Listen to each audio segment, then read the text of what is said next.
Bueno, pues dentro de los valores éticos vamos a distinguir en este vídeo la diferencia que existe entre los valores sentidos y los valores pensados. Vamos a ver cómo afecta cada uno de ellos y cómo deben ser considerados. Vamos a empezar con los valores sentidos. Los valores sentidos los aprendemos sobre todo a partir de vivencias que vamos teniendo, a partir de experiencias que vamos teniendo y que de alguna manera nos afectan desde el punto de vista emocional. ¿De acuerdo? Claro, lógicamente estos valores no necesariamente se enseñan. ¿A qué me refiero?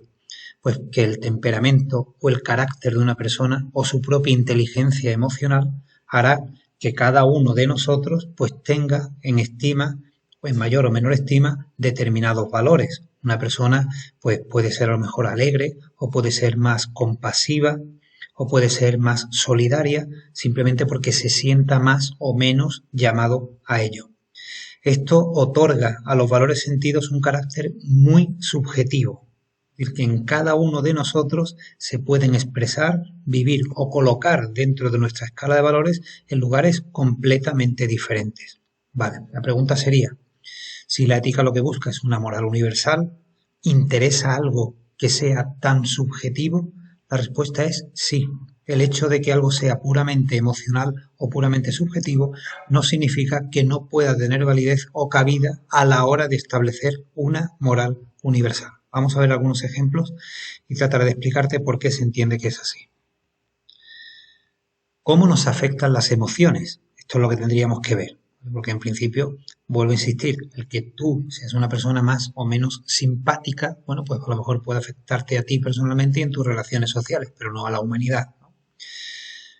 Está claro que los valores sentidos influyen muchísimo en nuestra forma de actuar y de tratar a los demás. Si tú eres una persona que empatizas muy bien con la gente que te rodea, a la hora de actuar, pues por ejemplo, intentarás ser más bien amable, amigable o más bien educado, ¿correcto?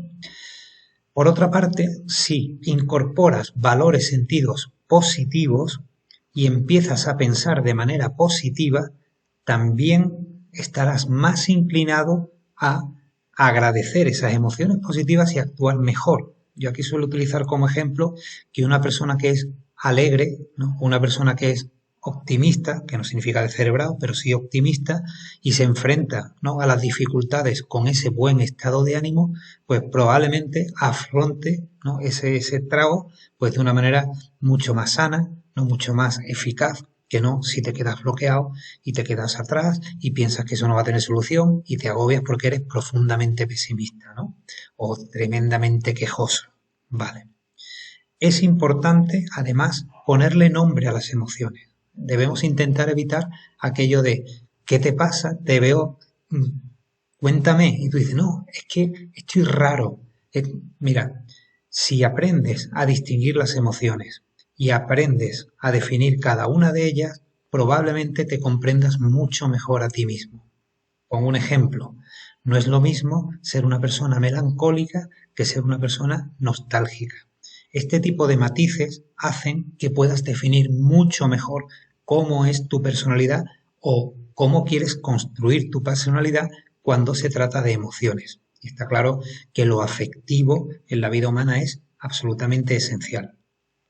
Y luego, finalmente, las emociones deben ser valoradas a la hora de cómo las expresamos. Una persona que se deja guiar, por ejemplo, por la ira, pues a lo mejor reacciona de una manera violenta. Entonces, cuando este tipo de situaciones se producen, es muy importante que las tengamos bien definidas y colocadas dentro de nuestra personalidad. Como verás, aunque sean valores tan subjetivos, ¿no?, que acaban configurando personalidades muy distintas, todos ellos tienen luego una repercusión en nuestra relación con los demás. Afectan a la vida social, afectan a cómo nos tomamos las cosas, reaccionamos, ¿no?, ante las dificultades, superamos o alcanzamos nuestros objetivos. Por eso la ética no descarta los valores sentidos, aunque pertenezcan a un ámbito que pueda ser tremendamente subjetivo. Sigo. Valores éticos, valores pensados. Estos no nacen necesariamente de emociones o experiencias vividas, sino que a partir de una realidad los racionalizamos. Estoy hablando, por ejemplo, de valores como puede ser la igualdad o la justicia, ¿no? O la libertad, ¿no? O el concepto de derecho, ¿no? Que es tan importante, que es un proceso de racionalización que luego genera pues un montón de valores asociados, ¿no? Como puede ser, yo sé, decíamos antes, la honestidad, la honradez. Son valores que normalmente se enseñan, ¿vale? Es verdad que de forma natural y emocionalmente un niño pequeño pues puede tender a prestar una goma, pero sin embargo eso que nace de una emoción particular, de una experiencia vivida, nosotros luego lo racionalizamos y debemos tender a definirlos para aplicarlos de manera universal. Por eso se dice que son deducidos. Cuando yo veo que un chico deja una goma a otro, lo único que estoy viendo es que la goma pasa de una mano a otra. Ahora bien, si yo analizo racionalmente ese gesto, pues en un momento determinado sí puedo establecer un criterio que luego sea aplicado a todos los seres humanos. Por tanto, los valores pensados interesan muchísimo más a la ética porque buscan objetividad, buscan universalidad y además no dependen necesariamente de emociones. Si yo pongo, por ejemplo, el valor de la responsabilidad, no es un valor emocional.